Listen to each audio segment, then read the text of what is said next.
Hello students. कल जो आपसे बात हुई थी बायो के अंदर, मैंने आपको बताया था लिविंग और नॉन लिविंग के बारे में कि डिफाइनिंग फीचर कौन सा है, करेक्टरिस्टिक फीचर कौन सा है। ठीक है, तो करेक्टरिस्टिक फीचर को हमने ऐसे बोला था कि जो करेक्टर लिविंग ऑर्गेनिज्म के अंदर प्रेजेंट है, characteristic feature. Defining feature means वो करेक्टर लिविंगनेस को या लिविंग ऑर्गेनिज्म को डिफाइन करे इन डिफाइनिंग फीचर्स। तो रिजल्ट हमारे पास कुछ इस तरह से आया था कि growth and reproduction is the characteristic feature of living organism, metabolism and consciousness is the defining feature as well as characteristic feature of living organism. ठीक है, फिर हमने बात की थी सेल्फ कॉन्शियसनेस की, ये प्रेजेंट होता है ओनली इन ह्यूमन बीइंग। ठीक है, ये आपने याद रखना है। क्या था सेल्फ कॉन्शियसनेस? एडवांस लेवल का कॉन्शियसनेस था जो सिर्फ ह्यूमन के पास प्रेजेंट होगा। ठीक है, देन कुछ और पॉइंट होते हैं जैसे सेल्फ रेगुलेटर। ठीक है ना, सेल्फ रेगुलेशन जो है ऑर्गेनिज्म के अंदर प्रेजेंट हो। ठीक है, सेलुलर ऑर्गेनाइजेशन, सेल डिवीजन, ये कुछ और पॉइंट होते हैं जो लिविंग ऑर्गेनिज्म को डिफाइन करते हैं। ठीक है, इसके बाद जो है हम आगे बढ़ते हैं। एनसीईआरटी के अंदर आफ्टर सेल्फ कॉन्शियसनेस एक पैराग्राफ दिया हुआ है कि जो पर्सन कोमा में होता है तो क्या उसके अंदर कॉन्शियसनेस है या नहीं है, क्योंकि उसके सामने आप किसी भी कोई भी एक्सटर्नल स्टिमुली दीजिएगा वो रेस्पॉन्ड नहीं करता है। ठीक है, तो फिर हमें लगता है कि पता नहीं ये जो है कॉन्शियसनेस रखता है अपने पास या नहीं रखता है। तो उसका आंसर है कि कॉन्शियसनेस उसके अंदर प्रेजेंट है, लेकिन उसका ब्रेन का कुछ पोर्शन डेड होने की वजह से वो रेस्पॉन्ड नहीं कर पा रहा है। ठीक है, तो अगर इस तरह से आपसे कोई पूछता है कि पर्सन कोमा में है, बताइएगा उसमें कॉन्शियसनेस है या नहीं है, तो आंसर है कॉन्शियसनेस। उसका ब्रेन जो है उसमें कोई पोर्शन जो है वो डैमेज हो चुका है, इस वजह से वो रेस्पॉन्स नहीं कर पा रहा है। ठीक है, फिर हम आगे बढ़ते हैं।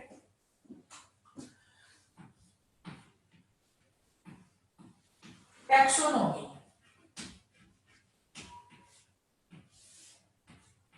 ठीक है, टैक्सोनॉमी के अंदर हम बेसिकली स्टडी करते हैं लिविंग ऑर्गेनिज्म की जो हमारे अर्थ पर प्रेजेंट है, या फिर हम बोले कि हमारे बायोस्फीयर में जो ऑर्गेनिज्म प्रेजेंट है उन ऑर्गेनिज्म की हम क्या करते हैं, स्टडी करते हैं। या बोले कि जो क्लासिफिकेशन सिस्टम है हमारा उसकी हम यहाँ पर स्टडी करेंगे। क्या होता है क्लासिफिकेशन सिस्टम, क्यों जरूरत पड़ती है, इन सारी बातों पर अगर हम बात करें। ठीक है, तो आप देखिएगा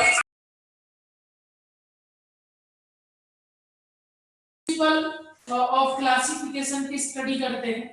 ठीक है, इसके अंदर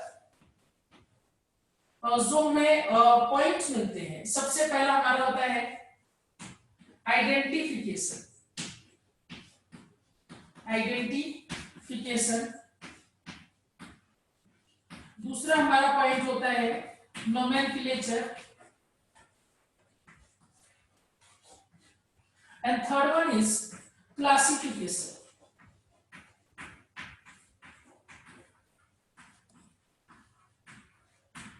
ठीक है, identification, nomenclature and classification, three part में हम टैक्सोनॉमी को डिवाइड कर देते हैं। ठीक है, अब इसमें देखिएगा अगर हम इसी तरह से चले कि पहले आइडेंटिफिकेशन देख लेते हैं, फिर नोमेनक्लेचर, फिर क्लासिफिकेशन। ठीक है, तो यहां से जो क्वेश्चन बनते हैं वो बनते हैं नोमेनक्लेचर से और क्लासिफिकेशन से। आइडेंटिफिकेशन से कोई खास क्वेश्चन नहीं बनता है, क्योंकि आइडेंटिफिकेशन का मीन क्या होता है वो समझिएगा। जैसे अगर मैं अपनी अर्थ पर बायोडायवर्सिटी की बात करूं, तो बायोडायवर्सिटी में जो नॉन स्पीसीज है, मतलब जिनको हम जानते हैं, तो जो नॉन स्पीसीज है वो आपकी 1.7 टू 1.8 मिलियन स्पीसीज होती। ठीक है, इतनी स्पीसीज को हम जानते हैं, नॉन है ये इतनी स्पीसीज। अब कोई नई स्पीसीज अगर आती है तो उसके लिए हमें जरूरत पड़ती है इस स्टेप की, इस स्टेप की और इस स्टेप की। ठीक है ना। जैसे हमारे पास कोई एक स्पीसीज हमें मिली जो कि नॉन स्पीसीज में इंक्लूड नहीं है, कोई एक स्पीसीज जो नॉन स्पीसीज में इंक्लूड नहीं है। फॉर एग्जांपल मैं ऐसे ही कोई एक स्पीसीज मुझे मिली इस तरह से। अब ये स्पीसीज क्या है अभी हमें नहीं पता, ठीक है। तो हम क्या करेंगे, पहले इसको आइडेंटिफाई करेंगे कि ये जो हमें मिला है, ये जो ऑर्गेनिज्म है, ये किस तरह के कैरेक्टर रखता है। एनिमल जैसे हैं, प्लांट जैसे हैं, फंगस जैसे हैं, बैक्टीरिया जैसे हैं, वायरस जैसे हैं, कैसे कैरेक्टर ये रखता है वो हमें इसमें पता करना होता है। ठीक है। तो आइडेंटिफिकेशन में बेसिकली क्या करते हैं, identify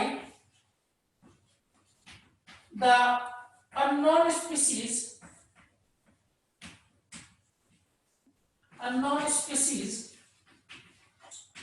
with the help of non species. ठीक है। जिस स्पीसीज को हम जानते हैं उसकी हेल्प से उस अननोन स्पीसीज को आइडेंटिफाई करेंगे। ठीक है। जैसे मैं एग्जांपल ले लेता हूं कि ये स्पीसीज मुझे मिली, मुझे नहीं पता कि ये कौन है, लेकिन जो मुझे पता है वो, जैसे बैक्टीरिया हमें पता है उसका स्ट्रक्चर कैसा होता है, प्रोकैरियोटिक होता है, यूनिसेलुलर होता है, एटसेट्रा, सेल वॉल ऐसी होती है, ये सारी चीजें। फंगस है, यूकैरियोटिक है, ठीक है, मल्टी सेलुलर है जनरली, इसको छोड़ दिया जाए तो। इसके अंदर मोड ऑफ न्यूट्रिशन, ये सेल वॉल, ये सारे कैरेक्टर हमें पता होते हैं। ठीक है। प्लांट्स के हमें कैरेक्टर पता होते हैं, एनिमल के हमें कैरेक्टर पता होते हैं, प्रोटिस्ट के हमें कैरेक्टर पता होते हैं।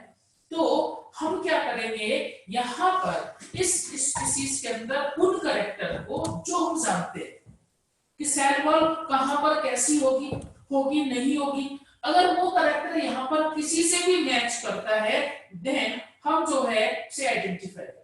फॉर एग्जांपल मैं देखता हूं कि जो प्लांट के कैरेक्टर होते हैं, जैसे सेल वॉल का प्रेजेंट होना, सेल वॉल सेलुलोज की बनी होना, ऑटोट्रोपिक मोड ऑफ न्यूट्रिशन होना, ठीक है, ये सारे चीजें जो है मुझे इसमें देखने को मिली।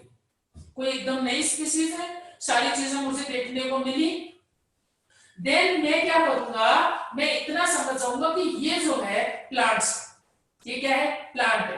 अब कौन सा प्लांट है, एल्गी है, ब्रायो है, टेरिडो है, जिम्नो है, एनजीओ है, कौन सा प्लांट है, तो मैं फर्दर उसके कैरेक्टर को देखूंगा। तो ये सारी चीजें मैं कहां पर कर रहा हूं, आइडेंटिफिकेशन। ठीक है। जैसे मैं मान लेता हूं कि एल्गी है ये प्लांट, तो एल्गी के अंदर फिर मैं जो है अनदर कैटेगरी की तरफ मूव करूंगा। भाई कौन सी एल्गी है, रेड एल्गी है, ग्रीन एल्गी है, ब्लू एल्गी है, ठीक है, सॉरी ब्राउन एल्गी है। तो फिर वहां से जो पहुंचा, फिर उसके जो है जीनस की तरफ जाऊंगा, स्पीसीज की तरफ जाऊंगा, स्पीसीज जीनस की तरफ पहुंच गया, फिर मैं क्या करूंगा, नोमेनक्लेचर करूंगा। मेरी बात आप लोग समझ रहे होंगे। कोई भी अननोन स्पीसीज हमें जब मिलती है तो सबसे पहला हमारा काम क्या होता है, उसको आइडेंटिफाई करो। ठीक है। हम उसे नहीं जानते, लेकिन जिन्हें जानते हैं उनकी हेल्प से आइडेंटिफाई करें। ठीक है। जिन्हें जानते हैं उनके कैरेक्टर की हेल्प लेकर के उसे आइडेंटिफाई करें। तो पहला जो हमारा आइडेंटिफिकेशन। ठीक है। दूसरा क्वेश्चन आता है कि हम ये सारी चीजें क्यों कर रहे हैं। ठीक है।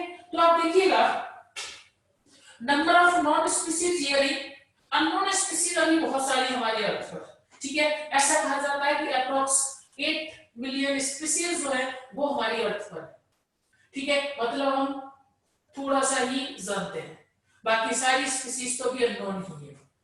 ठीक है। ये जस्ट एक डाटा है, कोई भी पूछेगा आपसे कि कितनी स्पीसीज है, क्योंकि एग्जैक्ट किसी को नहीं पता है। तो इतनी सारी स्पीसीज है, उसमें से जिन्हें हम जानते हैं और जिन्हें नहीं जानते हैं उनको अलग है, जिन्हें नहीं जानते उन्हें जानने की कोशिश। फिर क्वेश्चन आता है कि क्यों इतनी मेहनत की जा रही है, जिसे हम जानते ही नहीं उसको जानने की कोशिश क्यों की जा रही है। तो आंसर ये है, आप लोग जानते हो कि अगर हमें हमारे अर्थ पर जो भी स्पीसीज है अगर उनके बारे में हमें पता चल जाता है, उनको अगर हम जान लेते हैं तो काफी जो है हेल्पफुल रहता है हमारे लिए। अगर वो बेनिफिशियल है तो उससे जो है बेनिफिट लेते हैं, अगर वो हार्मफुल है तो उसको हम अपने आप से दूर कर देते हैं। ठीक है, जैसे फॉर एग्जांपल जो एनिमल हमारे लिए यूजफुल होते हैं, हम उन्हें बोलते हैं कि पेट एनिमल है, और जो हार्मफुल है ये वाइल्ड एनिमल है, इनको जंगल में रहने दिया जाए, ये हमारे साथ नहीं रहते। अब पेट एनिमल, वाइल्ड एनिमल, ये हमने डिवीजन हमने किया है, उनको नहीं पता है कि वो पेट एनिमल है या वाइल्ड एनिमल। फिर जिस हैबिटेट में उनको रखा जाता है वो वैसे अपने आप को तैयार करते हैं, अपने आप को मॉडिफाई करते हैं। तो जो ऑर्गेनिज्म हमारे लिए बेनिफिशियल है, से बेनिफिट ले सके, हार्मफुल है अपने आप से दूर कर सके, ये सारे जो है हम यहाँ पर, और यही रीजन होता है, हम जानने की कोशिश क्यों करते हैं, यही रीजन होता है। सबसे एडवांस एनिमल अगर कोई है तो वो ह्यूमन है, और ये जानने की कोशिश करेगा कि किस किस एनिमल से हम फायदा ले सकते हैं, किससे हमें नुकसान हो सकता है, ये हमें पता होना चाहिए। ठीक है, आगे बढ़ते हैं। दूसरा हमारा जो पॉइंट है वो है नोमेनक्लेचर।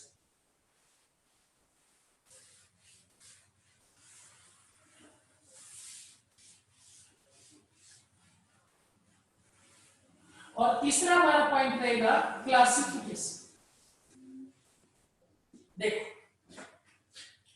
नोमेनक्लेचर की अगर मैं बात करूं तो Carolus Linnaeus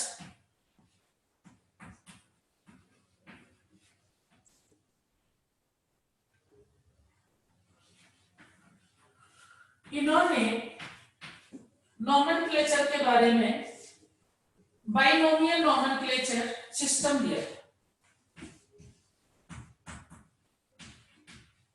binomial nomenclature system दिया था इन्होंने।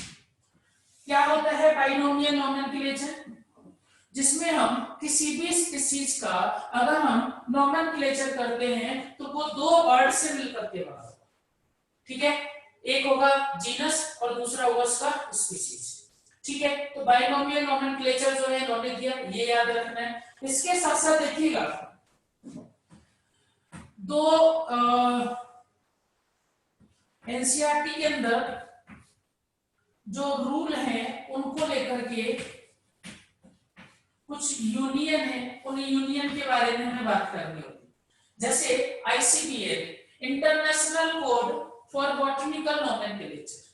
ठीक है, यहां पर हम सभी प्लांट्स के नोमेनक्लेचर जो होते हैं उनके रूल के बारे में पढ़ेंगे। ठीक है, आईसीजेएन के अंदर जो एनिमल के नोमेनक्लेचर में जो रूल यूज होते हैं उन रूल की हम बात करते हैं। ठीक है, ये आपके एग्जाम में आ चुका है, international code for botanical nomenclature, international code of zoological nomenclature. ठीक है, एनिमल का, प्लांट्स का नोमेनक्लेचर सिस्टम इनके रूल के अकॉर्डिंग होगा। ऐसे वायरस के लिए अलग होता है, बैक्टीरिया के लिए अलग होता है, फंगस के लिए अलग होता है, सभी के नोमेनक्लेचर के लिए अलग अलग रूल होते हैं। ठीक है, हम यहाँ पर सभी का जो जनरल रूल है उनकी बात करेंगे, हम स्पेसिफिक रूल की बात नहीं करेंगे, हम जनरल रूल की बात करेंगे, क्योंकि हमें यहाँ पर नोमेनक्लेचर जो एनसीईआरटी में सिर्फ उतना पढ़ना है। ये नहीं देखना कि हम प्लांट के बारे में कि भाई डिटेल में नोमेनक्लेचर के रूल डिस्कस करो, नहीं करने हैं। एनिमल के बारे में डिटेल में नहीं जाना है, बैक्टीरिया, फंगस, इनके बारे में हमें नोमेनक्लेचर को डिटेल में जाने की जरूरत नहीं होती है। सिर्फ सिंपल से जो रूल है, जो कॉमन रूल है, उनकी बात करेंगे हम यहां पर। Rule for nomenclature. ठीक है, पहला rule, use of binomial nomenclature system. Binomial nomenclature system का हम यूज करेंगे। ठीक है, जिसमें बाइनोमियल नोमेनक्लेचर क्या होता है, फर्स्ट वर्ड जो है ये होता है जीनस से, और सेकंड जो है ये होता है स्पीशीज। ठीक है ना, ये स्पेसिफिक एपिथेट्स। ठीक है, तो ये बाइनोमियल नोमेनक्लेचर। दूसरे रूल की बात करते हैं हम, यहां पर नोमेनक्लेचर में दैट लैंग्वेज का यूज करेंगे। ठीक है, दैट लैंग्वेज कौन सी होती है? जैसे लैटिन दैट लैंग्वेज है, ग्रीक दैट लैंग्वेज है, तो इनका यूज करते हैं हम। अपने एनसीईआरटी में मेंशन है लैटिन। दैट लैंग्वेज क्या होता है? वो लैंग्वेज जो चेंज ना हो टाइम के साथ, जैसे इंग्लिश चेंज होती रहती है, ठीक है ना। दैट लैंग्वेज चेंज नहीं होती है। एग्जांपल ले लेते हैं, जैसे इंग्लिश का एक एग्जांपल ले लेते हैं। हमारे यहाँ पर हर दिन इंग्लिश डिक्शनरी में कई सारी नई मीनिंग आती है हर दिन, ठीक है। मतलब क्या हर दिन, जैसे फॉर एग्जांपल 10 मीनिंग आ रहे हैं, 10 मीनिंग्स जो है पर डे आ रहे हैं, तो क्या 10 जो है थिंग्स नई क्रिएट हो रही? आंसर नो, जो है उन्हीं के नाम बदलते जाते हैं, ठीक है। यानी कि इंग्लिश जो है वो लिविंग लैंग्वेज है, चेंजेबल लैंग्वेज है, चेंज होती रहती है, ठीक है ना। लेकिन लैटिन से जो डायरेक्ट होगा, लैटिन लैंग्वेज होगी, वो आपका चेंज नहीं होगा। जब तक लैंग्वेज का यूज कर रहे हो आप, तब तक वो लैंग्वेज एज इट इज रहेगी। अब ऐसा क्यों करते हैं? क्योंकि मान लीजिएगा आज आपने कोई प्लांट की स्पीसीज को नोमेनक्लेचर किया, आपने उसका नाम जो है मेंशन कर दिया अपनी बुक में। 10 साल बाद अगर लैंग्वेज लिविंग होती या चेंजेबल होती, तो 10 साल बाद उस प्लांट का वो नाम नहीं रहता, ठीक है। बायो के अंदर अगर हम बात करें, तो जो टर्मिनोलॉजी है वो पूरी टर्मिनोलॉजी, या हम बोले मोस्टली टर्मिनोलॉजी दैट लैंग्वेज से डायरेक्ट होती है, ठीक है, क्योंकि ये चेंज नहीं होती है। तो यहाँ पर जो है पहला हमारा बाइनोमियल नोमेनक्लेचर। बाइनोमियल नोमेनक्लेचर में दो वर्ड, फर्स्ट जीनस, दूसरा स्पीसीज, स्पेसिफिक एपिथेट। दूसरा हमारा जो रूल है वो है डायरेक्ट हो गया डेड लैंग्वेज से, ठीक है ना। थर्ड जो है अगर हम उसकी बात करें, देखिएगा जो बाइनोमियल नोमेनक्लेचर में फर्स्ट वर्ड था, इस फर्स्ट वर्ड का फर्स्ट लेटर ये कैसा होगा? कैपिटल। और सेकंड वर्ड जो है इसका फर्स्ट लेटर स्मॉल होगा। यानी कि मैं एग्जांपल ले लूं, एक मैंगीफेरा इंडिका, मैंगीफेरा इंडिका, तो आप देखिएगा एम जो है ये कैपिटल रहेगा और आई जो है ये स्मॉल रहेगा, ठीक है। नेक्स्ट जो रूल होगा,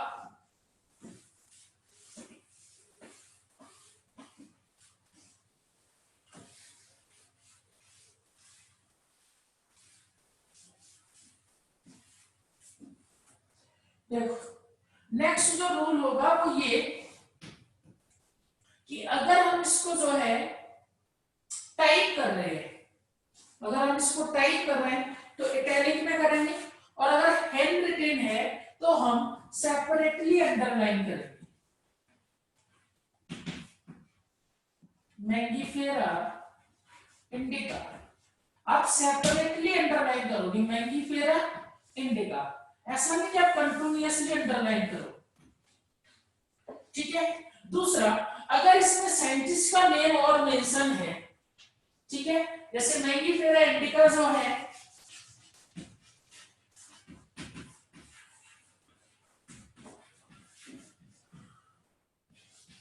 ये दिया था लीनियस में, ठीक है, तो हमने पहला लेटर कैपिटल लिया, दूसरा स्मॉल लिया, हाथ से लिखा तो सेपरेटली अंडरलाइन करेंगे, लेकिन लीनियस को हम जो है सिंपल लिखेंगे इंग्लिश।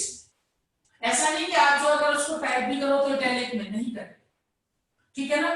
तो अगर आप लीनियस या साइंटिस्ट का नेम वहां पर मेंशन करते हो या टाइप करते हो आप, तो वहां पर सिंपल रहेगा, इटैलिक नहीं रहेगा, ठीक है ना। तो प्रिंटेड फॉर्म में हमें ये ध्यान रखना है, हैंड रिटन है अंडरलाइन करेंगे सेपरेटली, ठीक है, तो ये कुछ रूल थे नोमेनक्लेचर के, ये कॉमन रूल है, ठीक है ना।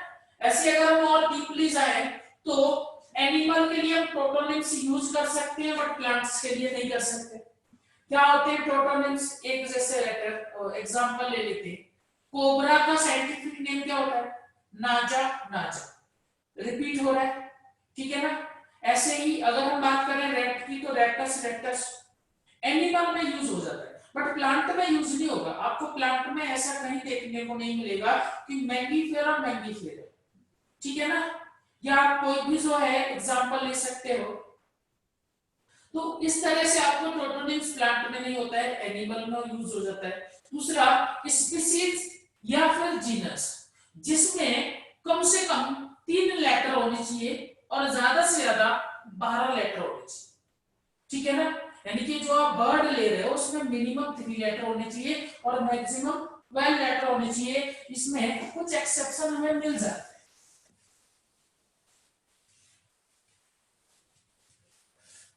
तो ये हमने बात कर ली नोमेनक्लेचर के रूल की, ठीक है, आइडेंटिफाई किया हमने, ठीक है, नोमेनक्लेचर की रूल के अकॉर्डिंग करेंगे। उसके बाद जो है हम बात करेंगे क्लासिफिकेशन, ठीक है। लेकिन उससे पहले कुछ और पॉइंट जो है वो हम डिस्कस करेंगे। जैसे रूल के बाद जो है सिंपली हम बात करेंगे टैक्सोनॉमिकल एड की, यानी कि हमारे क्लासिफिकेशन में जो यूज होने वाली चीजें हैं उनके बारे में,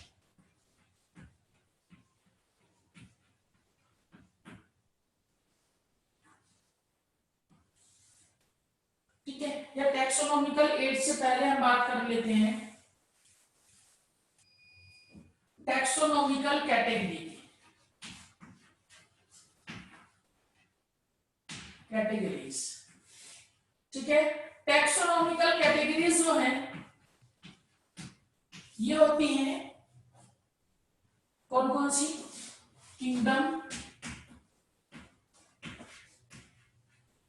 ठीक है ना, डिवीजन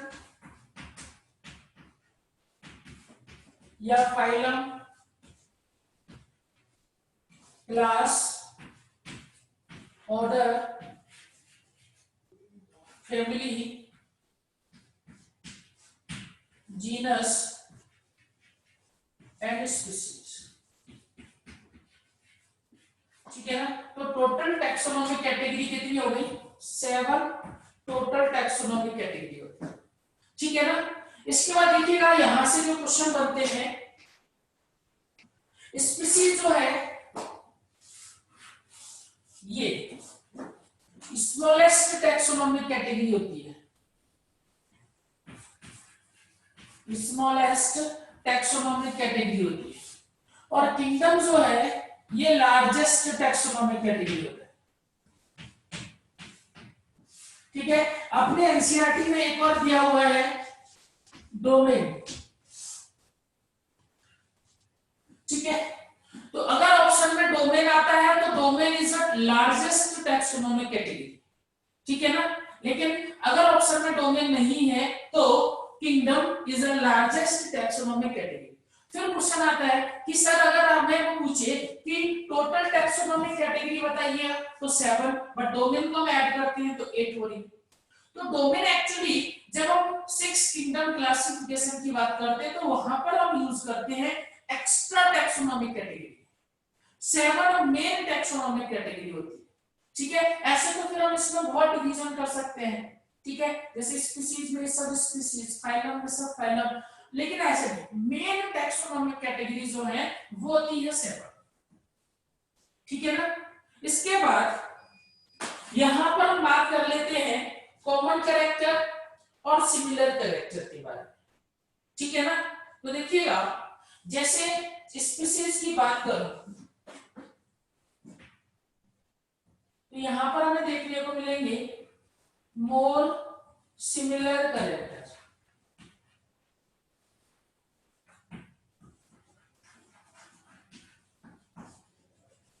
और यहां पर हमें देखने को मिलेंगे लेस सिमिलर कैरेक्टर, ठीक है।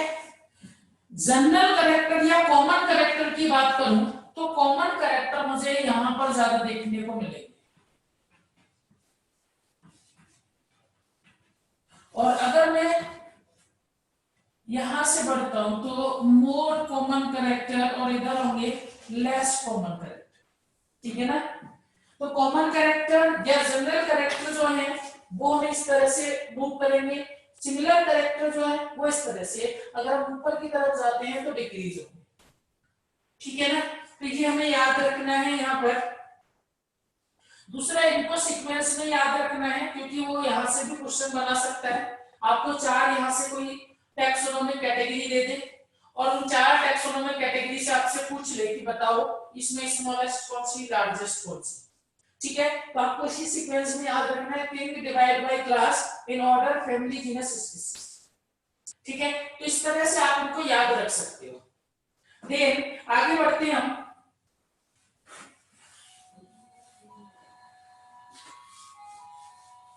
देखो, अगर आपसे पूछा जाए कि बताइएगा कि ये जो टैक्सोनॉमिक कैटेगरी है, ठीक है, इनमें से हम टैक्सा या कैटेगरी किसे बोलेंगे, ठीक है। तो पहले तो आप समझिएगा, टैक्सा जो अपने एनसीईआरटी में टैक्सा या टैक्सोन, इसको आप जस्ट कंपेयर कीजिएगा कि एड्रेस पूछ रहे हैं हमसे, ठीक है। आप सब लोगों का अगर मैं एड्रेस की बात करूं इन जनरल टर्म, तो यहां पर देखिएगा आपका कोई जो है छोटे लेवल पर डिवाइड करें तो आपका मकान नंबर होगा, ठीक है ना, आपका गली नंबर होगा, आपका जो है मोहल्ला होगा, आपका जो है जहां पर आप रह रहे हो गांव कस्बा, ठीक है, आपका सिटी वो होगा, फिर उसका डिस्ट्रिक्ट, स्टेट एंड कंट्री। या और बड़े लेवल पर हम बात कर लें तो आप देखिएगा, जैसे मान लीजिए भाई ये किसी का विलेज, ठीक है ना, या फिर हम जो है कस्बा, इस तरह से है। जीनस को हम कंपेयर कर लेते हैं तहसील से, फैमिली को जो है कंपेयर कर लेते हैं हम डिस्ट्रिक्ट से, ऑर्डर को हम कंपेयर कर लेते हैं स्टेट से, क्लास को कंपेयर कर लेते हैं किससे, स्टेट के बाद जो कंट्री, कंट्री के बाद हम बात करेंगे कॉन्टिनेंट की, और इसको कंपेयर कर लेते हैं हम अर्थ से। और अगर डोमेन या और ऊपर जाते हैं तो फिर हम यूनिवर्स और गैलेक्सी इस तरह से मूव कर सकते हैं, ठीक है। एग्जांपल लेता हूं, जैसे मान लीजिए कोई स्टूडेंट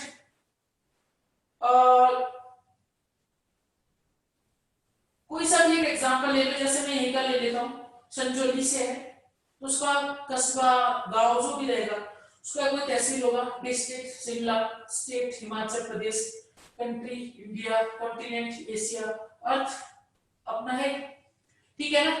अगर हम ये प्लेनेट लेवल पर हमने बात कर ली, ठीक है ना, अर्थ की जगह पर हम प्लेनेट देखें तब भी चलेगा। तो अगर आपसे पूछा जाए कि बताओ आप किस प्लेनेट पर रहते हो, अर्थ, तो अर्थ आपका एड्रेस है, आंसर हाँ हमारा एड्रेस है अर्थ, ठीक है। आपसे पूछा जाए बताओ आप हिमाचली हो या फिर इंडियन हो, तो आप कहोगे कि हम हिमाचली भी हैं और इंडियन भी है, लेकिन दोनों अलग अलग लेवल पर हम बता रहे हैं। अगर स्टेट लेवल पर हमसे कोई पूछता है तो हम कहते हैं हिमाचली हैं, और अगर हमसे कोई कंट्री लेवल पर कहता है तो हम बोलते हैं हम इंडियन, ठीक है ना। और अगर कॉन्टिनेंट लेवल पर हमसे पूछता है तो हम बोलते हैं हम एशियन है, ठीक है। तो अलग अलग लेवल पर हमारे ही एड्रेस हैं अलग अलग, ठीक है, लेकिन ये सारे एड्रेस हमारे ही हैं। समझ में आ गई मेरी बात।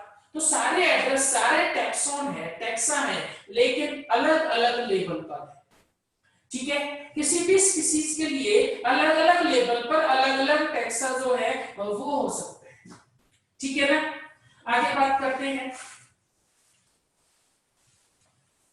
इन सभी का यूज जो है हम करेंगे क्लासिफिकेशन।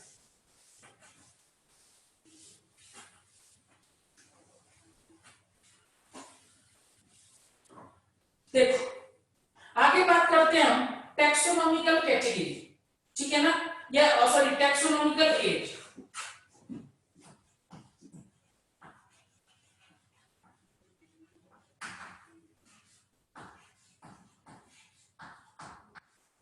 ठीक है, अब देखिएगा टैक्सोनॉमी चीजें जो हमें टैक्सोनॉमी में हमारी हेल्प करे। ठीक है, एड का मतलब होता है साधन। ठीक है, तो वो चीजें जो हमारी हेल्प करें, ठीक है, इसको अगर हम हिंदी में लिखें तो और अच्छे से समझ में आ जाएगा कि हमसे बोलना क्या चाह रहा है। तो वो साधन, वो एड्स जो हमें टैक्सोनॉमी में हेल्प कर रहे हैं। ठीक है, कौन से होते हैं एक एक करके देख लेते हैं। जैसे हर्बेरियम, ठीक है, हर्बेरियम एक्चुअली कलेक्शन हाउस है जिसमें हम प्लांट स्पेसिमेन को, ठीक है, ये पॉइंट हमें याद रखना है, इसमें प्लांट स्पेसिमेन को, वो भी कैसा, ड्राइड फॉर्म में, प्लांट स्पेसिमेन को ड्राइड फॉर्म में प्रिजर्व करते हैं इस कलेक्शन हाउस के अंदर। ठीक है, अब जैसे आपने अपने स्कूल में हर्बेरियम सीट जो है वो तैयार की होगी। ठीक है, ये जो है अगर मैं इसके साइज की बात करूं तो 11.5 टू 16.5 स्टैंडर्ड साइज होता है। ठीक है, तो यहां पर देखिएगा जैसे हमने किसी प्लांट को ड्राइड फॉर्म में, किसी प्लांट को हमने क्या लिया, ड्राइड फॉर्म में लिया और इस पर स्टेपल कर दिया। ठीक है, यहां पर एक कॉलम होता है। ठीक है, इस कॉलम में देखिएगा हमें मेंशन करना होता है सबसे पहले उस प्लांट का biological name, biological name of plant, उस प्लांट का बायोलॉजिकल नेम। ठीक है, उस प्लांट की फैमिली, क्योंकि बायोलॉजिकल नेम में जीनस भी आ गया और स्पीसीज भी आ गया। ठीक है, आपका नाम यानी जिसने उसे कलेक्ट किया है, कलेक्टर्स नेम। ठीक है, देन कहां से कलेक्ट किया, ठीक है, कब कलेक्ट किया, डेट, टाइम। ठीक है, तो ये सारी चीजें हमें वहां पर मेंशन करनी होती है। ठीक है, प्लांट का बायोलॉजिकल नेम। एक और चीज, प्लांट का इंग्लिश नेम,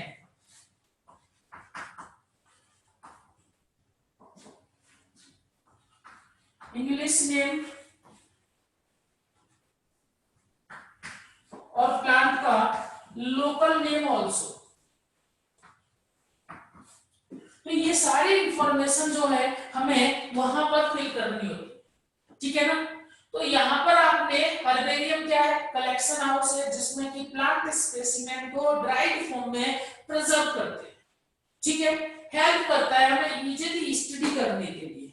जैसे आपने किसी प्लांट को स्टडी करना है, आप हर्बेरियम में जाइएगा और वहां पर जो है जाकर के उस प्लांट की जो है फाइल को निकालना है और उसमें तुरंत जो है हमें पूरा उसकी इंफॉर्मेशन, कब कलेक्ट किया, कब जो है कहां से कलेक्ट किया, इसका नेम क्या है, वो सारी चीजें हमें मिल जाएगी।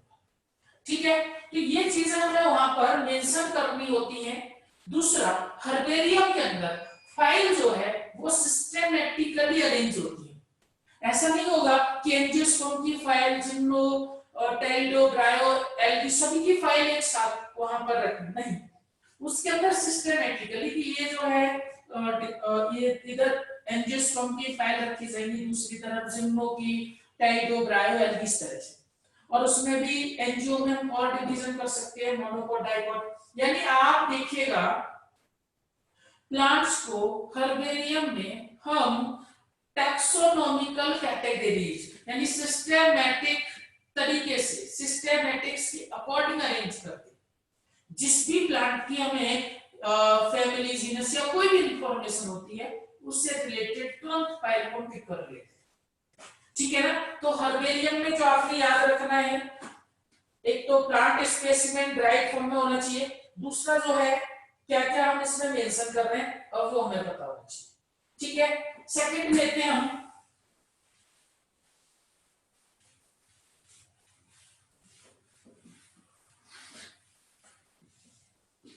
Botanical card. दूसरा जो है बॉटनिकल गार्डन।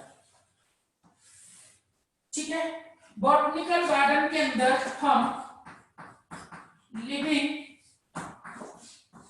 प्लांट स्पेसिमेन को प्रिजर्व करते हैं। ठीक है, इसके साथ साथ देखिएगा यहां पर अगर मैं कंजर्वेशन की बात करूं तो एक्सिटू कंजर्वेशन भी देखने को मिलता है, यानी प्लांट को हम उसकी नेचुरल हैबिटेट में न रख करके आर्टिफिशियली उसे हम कंजर्व भी करते हैं। ठीक है, इसके अंदर जो प्लांट्स होते हैं उन प्लांट्स पर उसका बायोलॉजिकल नेम,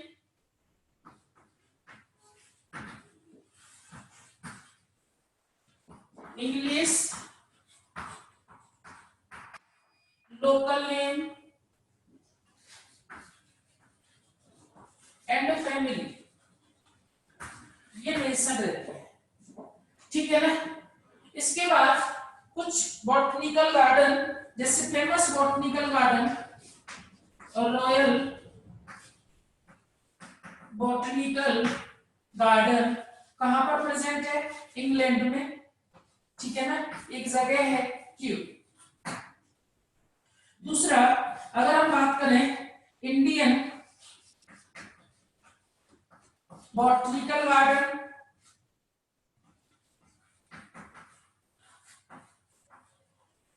ठीक है, ये जो है हावड़ा में प्रेजेंट है।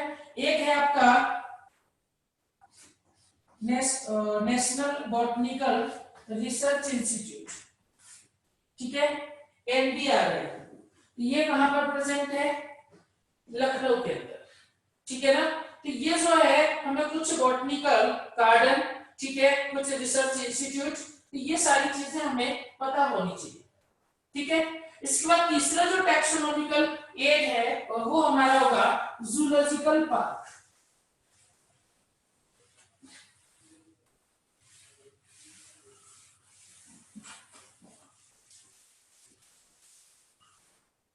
ठीक है, अगला हमारा क्या है? जूलॉजिकल पार्क, जिसे हम कॉमनली क्या बोल देते हैं? जू। इसमें हम लिविंग एनिमल स्पेसिमेन को, लिविंग स्पेसिमेन, एनिमल स्पेसिमेन को जो है रखते हैं, और ये भी क्या है? एक्सिटू कंजर्वेशन कहलाता है। ठीक है ना। इसमें भी हम उस एनिमल की हैबिटेट्स की इजीली स्टडी कर सकते हैं। ठीक है ना, उस एनिमल की हैबिटेट की हम इजीली स्टडी कर सकते हैं यहां पर। ठीक है ना। इसके बाद देखिएगा आगे बात करें, इसमें ज्यादा कुछ अपने एनसीईआरटी में मेंशन नहीं है। इसमें बोला जाता है कि बच्चे जो है घूमने जाते हैं वगैरह वगैरह, तो वो सारी चीजों की काम की है नहीं। ठीक है ना। देन नेक्स्ट हम बात करते हैं म्यूजियम।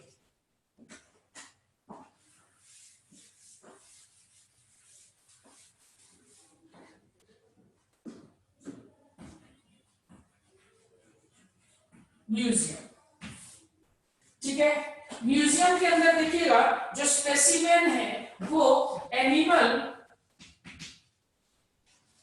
प्लांट्स, फंगस एक्सेट्रा को हम इजिली प्रिजर्व कर सकते हैं। ठीक है ना। सारे के सारे जो है म्यूजियम के अंदर स्पेसिमेन कैसे होते हैं? डेड स्पेसिमेन होते हैं। ठीक है, तो म्यूजियम के अंदर हम एनिमल, प्लांट, फंगस इन सबको प्रिजर्व करते हैं। सारे के सारे कैसे होते हैं? डेड स्पेसिमेन होते हैं। ठीक है ना। तो ये जो है हमें याद रखना है, आपने स्कूल वगैरह में देखा होगा म्यूजियम अपने में। नेक्स्ट जो है हमारा टैक्सोनॉमिकल एज, वो है की। ठीक है, देखो की क्या है? कुछ भी नहीं है, किस बुकलेट टाइप से होती है। ठीक है, इसमें हम क्या करते हैं?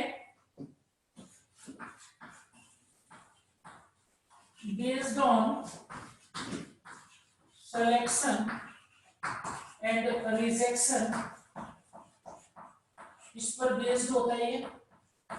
ठीक है, क्या है सिलेक्शन और रिजेक्शन अभी देखते हैं।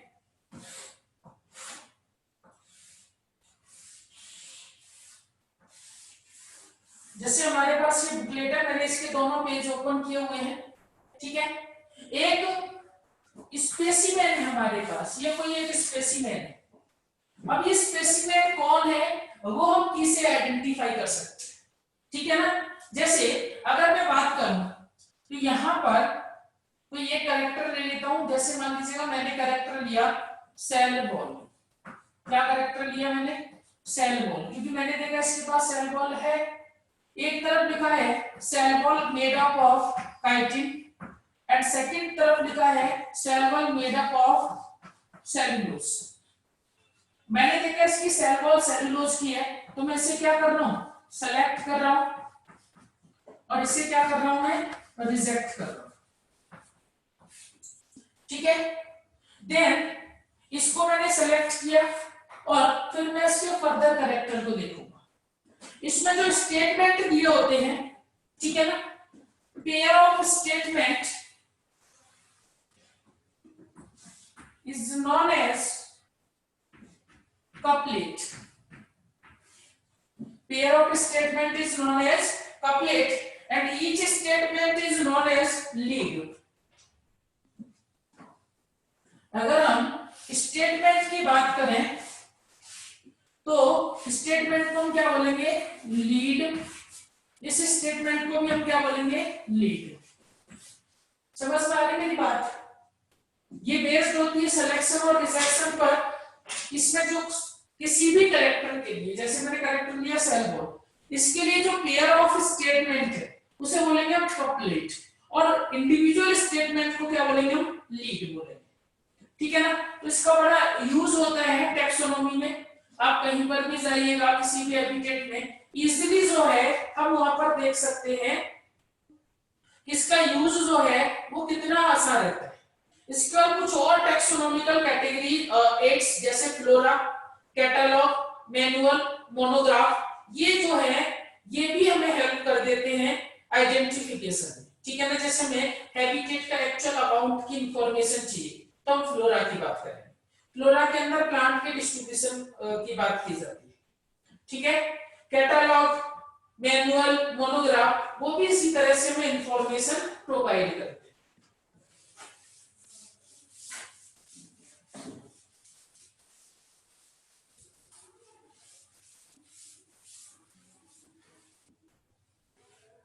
इसके बाद देखिए हम बात करते हैं क्लासिफिकेशन की।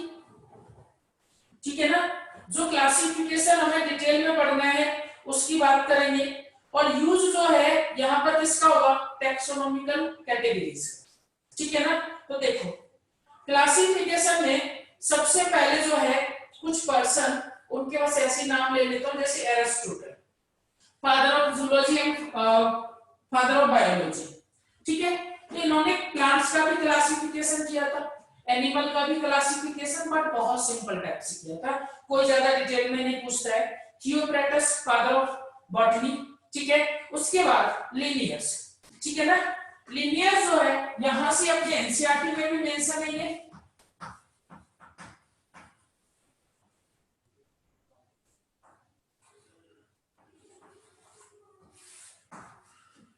ठीक है, अब देखिएगा लिनियस का जो क्लासिफिकेशन था वो क्या था? इनका क्लासिफिकेशन था टू किंगडम क्लासिफिकेशन। ठीक है, मैं आपको बता दूं कि क्लासिफिकेशन में हमें किन बातों का ध्यान रखना पड़ता है, यानी क्राइटेरिया ऑफ क्लासिफिकेशन की अगर मैं बात करूं तो सबसे पहला जो क्राइटेरिया होता है वो होता है सेल टाइप। ठीक है ना, यानी कि ऑर्गेनिज्म यूकैरियोटिक है या प्रोकैरियोटिक है, वो हमें ध्यान रखना होता है क्राइटेरिया के अंदर। ठीक है ना, दूसरा जो हमें ध्यान रखना होता है सेल टाइप या सेल स्ट्रक्चर या कॉम्प्लेक्सिटी ऑफ सेल बोल देते हैं। ठीक है, दूसरा होता है complexity of organization. Complexity of organization. ये क्या था? सेल टाइप या सेल स्ट्रक्चर, या फिर हम इसे बोल देते हैं complexity of cell, complexity of cell. ठीक है। नेक्स्ट जो अपना क्राइटेरिया रहता है वो रहता है कॉम्प्लेक्सिटी ऑफ ऑर्गेनाइजेशन को हम बोल देते हैं थैलस ऑर्गेनाइजेशन। क्या बोल देते हैं? Thallus organization. ठीक है। पहले वाले में क्या देखना, ऑर्गेनिज्म यूनिसेलुलर है या मल्टी सेलुलर। दूसरे में हम पहले में देखना है कि ऑर्गेनिज्म यूकैरियोटिक है या प्रोकैरियोटिक। दूसरे में हम देखते हैं कि ऑर्गेनिज्म यूनिसेलुलर है या फिर मल्टी सेलुलर है। तीसरा जो हम क्राइटेरिया लेते हैं वो लेते हैं हम फाइलोजेनी। तीसरा क्राइटेरिया हम क्या लेते हैं? फाइलोजेनी। तीसरा और नेक्स्ट जो है हम लेते हैं इसमें mode of nutrition, mode of nutrition. Next जो हम लेते हैं इसमें रिप्रोडक्शन। ये कुछ क्राइटेरिया होते हैं जिसके बेसिस पर हम क्लासिफिकेशन करते हैं। ठीक है। पहला जो है ऑर्गेनिज्म आइदर प्रोकैरियोटिक और यूकैरियोटिक, ऑर्गेनिज्म आइदर प्रोकैरियोटिक और eukaryotic. Second one is organism either unicellular और मल्टीसेलुलर। ठीक है ना। फाइलोजेनी के अंदर हम बात करेंगे इवोल्यूशनरी हिस्ट्री की या फिर इवोल्यूशन की। ठीक है। तो यहां पर जो है हम इवोल्यूशन की बात करेंगे। नेक्स्ट जो है, अब देखिएगा ये सारे क्राइटेरिया होने चाहिए किसी भी क्लासिफिकेशन को लेकर। लीनियस का जो क्लासिफिकेशन था टू किंगडम क्लासिफिकेशन, और इन्होंने सभी एनिमल को दो ग्रुप में डिवाइड कर दिया, kingdom animalia and kingdom plant, kingdom plant. ठीक है। बेसिस क्या था इनका? Presence of cell wall. On the basis of cell wall, अगर सेल वॉल प्रेजेंट है तो प्लांटी और सेल वॉल एब्सेंट है तो एनिमल। ठीक है ना। अब आप देखिएगा सभी ऑर्गेनिज्म को अगर हम दो ग्रुप में डिवाइड कर देते हैं तो कोई भी इसमें से जो है क्राइटेरिया फॉलो नहीं हो रहा है। सारे के सारे इनके ड्रॉबैक थे।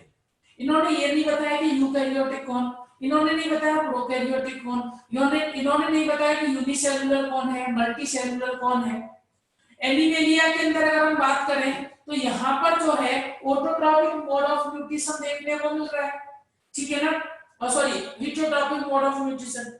इधर अगर मैं बात करूं प्लांटी की तरफ तो यहाँ पर ऑटोट्रॉपिक मोड ऑफ न्यूट्रिशन देखने को मिल रहा है, हिटोट्रॉपिक मोड ऑफ न्यूट्रिशन भी देखने को मिल रहा है, सैप्रोफिटिक मोड ऑफ न्यूट्रिशन भी देखने को मिल रहा है। तो मोड ऑफ न्यूट्रिशन की कोई बात नहीं, फाइलोजेनी की कोई बात नहीं। ठीक है ना। और इन्होंने जो है ना ही रिप्रोडक्शन का कोई जिक्र किया। तो ये सारे के सारे जो है इनके ड्रॉबैक रहते। ठीक है ना।